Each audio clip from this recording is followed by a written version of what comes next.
பார்க்கலாம் வாங்க. லூக்கா நற்செய்தி அதிகாரம் 14. ஓய்வு நாள் ஒன்றில் இயேசு பரிசேயர் தலைவர் ஒருவருடைய வீட்டிற்கு உணவருந்தச் சென்றிருந்தார்.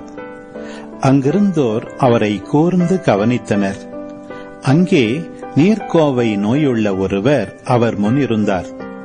இயேசு திருச்சட்ட அறிஞரையும் பரிசேயரையும் பார்த்து, ஓய்வு நாளில் குணப்படுத்துவது முறையா இல்லையா என்று கேட்டார். அவர்கள் அமைதியாயிருந்தனர். இயேசு அவரது கையை பிடித்து அவரை நலமாக்கி அனுப்பிவிட்டார். பிறகு அவர்களை நோக்கி, உங்களுள் ஒருவர் தம் பிள்ளையோ மாடோ கிணற்றில் விழுந்தால் ஓய்வு நாள் என்றாலும் அதனை உடனே தூக்கிவிட மாட்டாரா என்று கேட்டார். அதற்கு பதில் சொல்ல அவர்களால் இயலவில்லை. விருந்தினர்கள் பந்தியில் முதன்மையான இடங்களை தேர்ந்து கொண்டதை நோக்கிய இயேசு அவர்களுக்கு கூறிய அறிவுரை: ஒருவர் உங்களை திருமண விருந்துக்கு அழைத்திருந்தால் பந்தியில் முதன்மையான இடத்தில் அமராதீர்கள்.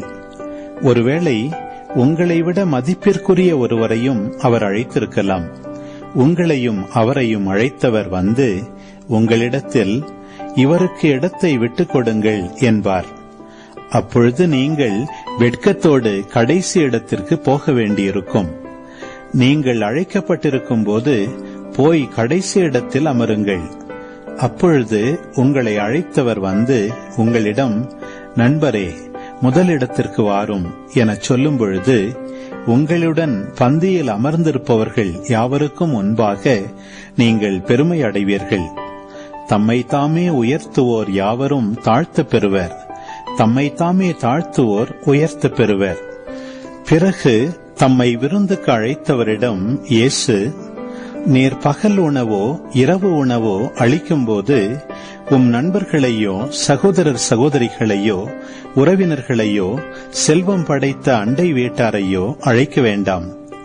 அவ்வாறு அழைத்தால் அவர்களும் உம்மை திரும்ப அழைக்கலாம். அப்பொழுது அதுவே உமக்கு கைமாறு ஆகிவிடும்.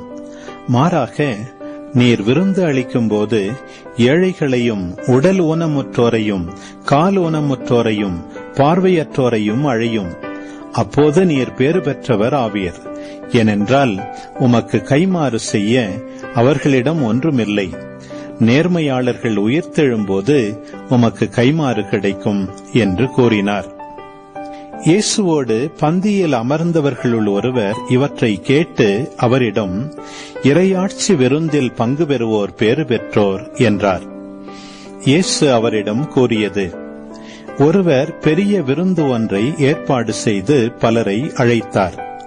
விருந்து நேரம் வரவே அவர் அழைப்பு பெற்றவர்களிடம் தம் பணியாளரை அனுப்பி, வாருங்கள், எல்லாம் ஏற்கனவே ஏற்பாடு செய்தாகிவிட்டது என்று சொன்னார். அவர்கள் எல்லாரும் ஒருவர் பின் ஒருவராய் சாக்கு போக்கு சொல்ல தொடங்கினர்.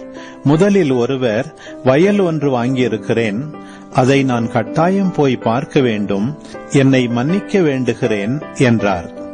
நான் 5 ஏர்மாடுகள் வாங்கியிருக்கிறேன், அவற்றை ஓட்டி பார்க்க போகிறேன், என்னை மன்னிக்க வேண்டுகிறேன் என்றார் வேறொருவர். எனக்கு இப்போதுதான் திருமணமாயிற்று, ஆகையால் என்னால் வர முடியாது என்றார் மற்றொருவர். பணியாளர் திரும்பி வந்து இவற்றை தம் தலைவருக்கு அறிவித்தார். வீட்டு உரிமையாளர் சினமுற்று தம் பணியாளரிடம், நீர் நகரின் வீதிகளுக்கும் சந்துகளுக்கும் விரைந்து சென்று ஏழையர், உடல் ஊனமுற்றோர், பார்வையற்றோர், கால் ஊனமுற்றோர் ஆகியோரை இங்கே கூட்டி வாரும் என்றார். பின்பு பணியாளர், தலைவரே, நீர் பணித்தபடி செய்தாயிற்று, இன்னும் இடம் இருக்கிறது என்றார்.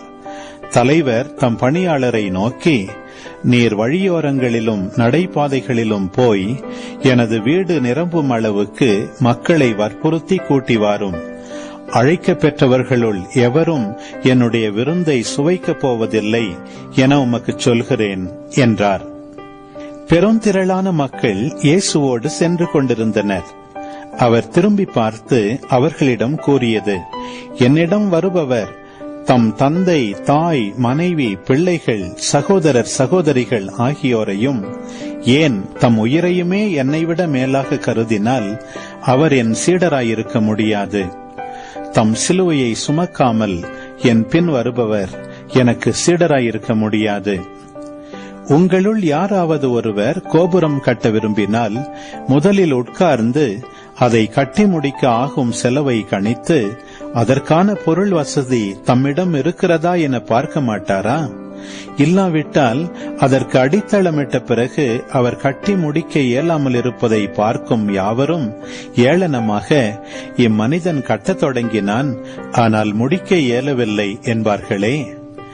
வேறு ஓர் அரசரோடு போர் தொடுக்க போகும் அரசர் ஒருவர் 20,000 பேருடன் தமக்கு எதிராக வருபவரை 10,000 பேரை கொண்டு எதிர்க்க முடியுமா என்று முதலில் உட்கார்ந்து சிந்தித்து பார்க்க மாட்டாரா? எதிர்க்க முடியாதெனில் அவர் தொலையில் இருக்கும் போதே தூதரை அனுப்பி அமைதிக்கான வழியை தேட மாட்டாரா? அப்படியே உங்களுள் தம் உடைமையை எல்லாம் விட்டுவிடாத எவரும் என் சீடராயிருக்க முடியாது. உப்பு நல்லது, ஆனால் அது உவர்பற்று போனால் எதை கொண்டு அதை உவர்ப்புள்ளதாக்க முடியும்? அது நிலத்துக்கோ எருக்குழிக்கோ பயனற்றது. அது வெளியே கொட்டப்படும். கேட்கச் செவியுள்ளோர் கேட்கட்டும்.